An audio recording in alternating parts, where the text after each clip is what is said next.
If you're like a lot of successful women, you want an alpha male, a male who's also successful, who's a leader, who will take charge in the relationship. But you might be doing some things that are really keeping those masculine alpha males away. And that's what we're going to talk about on this episode of One-Derful Life.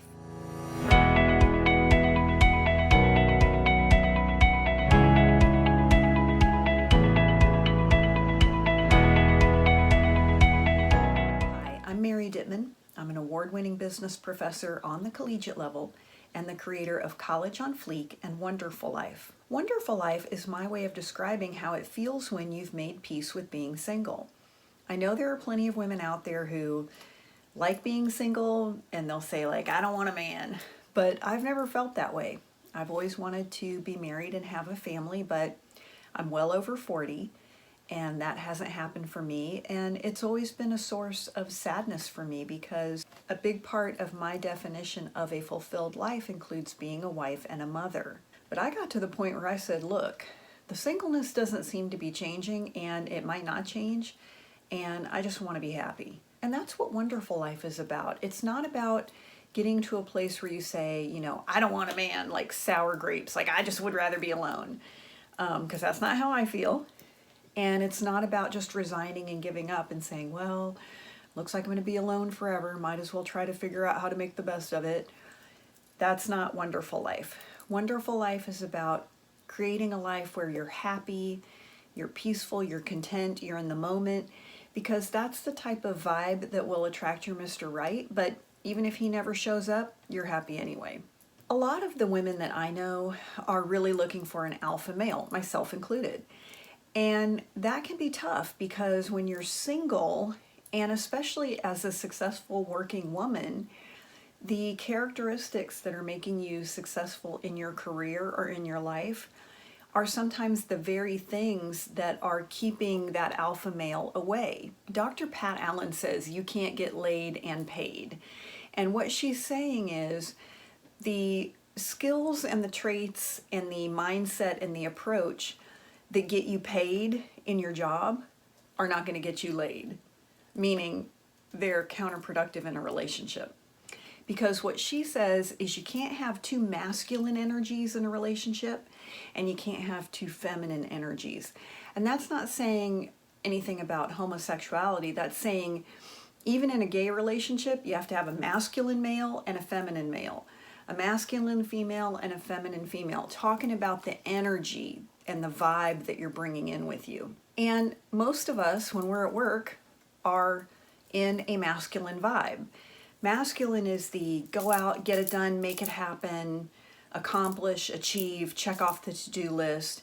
Feminine energy is more like sit back, chill out, see what happens. It's creative, but it's not the go out and do.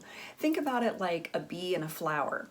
The flower would be more feminine energy. It just kind of sits there and looks pretty. And, it's like, hey, look at me, I'm pretty. And the bee is the one that's flying around, collecting pollen, getting some nectar. Okay, so the bee is really doing all the work and the flower just shows up and it's pretty.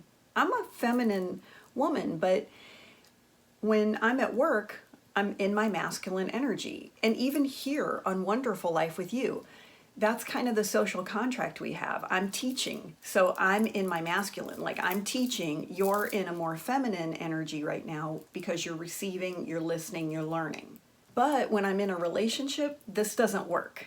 If I want an alpha male, I can't be in this space. Okay, now, if you want to be the leader in the relationship and you want to call the shots, then you're not looking for a masculine alpha male, and that's cool. You just have to be clear on what you want. I'm clear on what I want. I want a man who's the leader, who takes charge, who leads the relationship. I want him to be masculine. I want to be feminine. So that means when it comes to relationships, I need to be feminine. So here's how to tell if you're being too masculine. Number one, you give too much. And we did an episode previously on giving too much. And listen, it really is part of feminine nature. When we love and care about people, we want to take care of them, and that takes the form of giving. However, Giving is masculine. And it doesn't mean that you can't ever give anything. It means you reciprocate. So don't be sending him greeting cards, and don't be sending him a good morning text all the time. And, don't buy him little gifts or send him like, oh, we were talking about this and I saw this article, let me send it to you. No, that means he gives first. And then if you want to reciprocate, you can, but you don't outgive him. Just because he took you out once or twice, you don't need to be cooking him dinner. And when you give more than men give, you're setting up a vibe of a competition, and men don't want to compete with the women that they love. Competition is masculine. Okay, number 2, way to tell that you're being masculine. You initiate. So you suggest going out. You plan dates. You call him. You text him. I was just thinking about you. Hope you're having a great day. Saw that your team won last night. And sometimes we think, well, I don't want him to think I'm not interested, or I want to remind him that I'm alive. Listen, if a man is interested in you, he's going to know that you're alive. And like I said, if you want to be that masculine energy, then that's cool. And I'm not telling you that you can never text him or never call him. But one of the guidelines I've heard is for every 5 times he calls you, you could initiate a call. Now, one of my girlfriends is probably she's very feminine. Okay, don't get me wrong. This isn't about like she's like a man. Okay, she's a feminine woman, but she has masculine energy in this relationship. Her husband, who is manly. Okay, don't get me wrong. Like there's nothing effeminate about him. But in the relationship, he's letting her drive. Okay, that's one way to think about it. And it's kind of always been that way. And this isn't saying that he's weak or anything like that. That's just the dynamic of their relationship. Well, she's almost always angry because, well, he didn't plan anything for our anniversary. I always have to make the plans for Valentine's Day, or I always have to tell him what I want for my birthday.